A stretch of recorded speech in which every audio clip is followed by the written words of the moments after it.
Yun na nga guys, ayusin natin itong patagka na to. Yan ang patagka na to.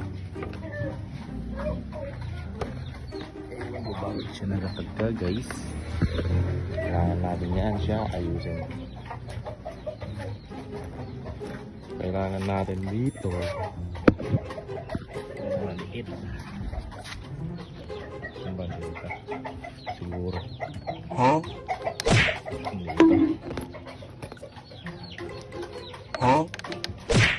yan. Maman tayo dun natin yung ano pwede doon.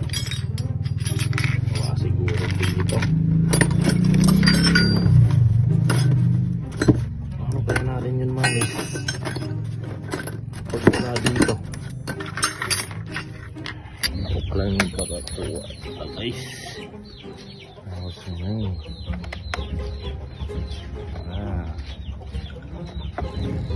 Pasiyente ka pa. Ayan. Ito yung nakatagka. Nice. Okay na ito. Medyo natin na ganito lang nawasan niya. Yan lang. Parang na siya magbintang-bintang. Yan, okay na yun. So yun. Okay na siya guys. Wala nang kibo dyan. Yan, okay na. Ginabi anak pa ako. Gabi na.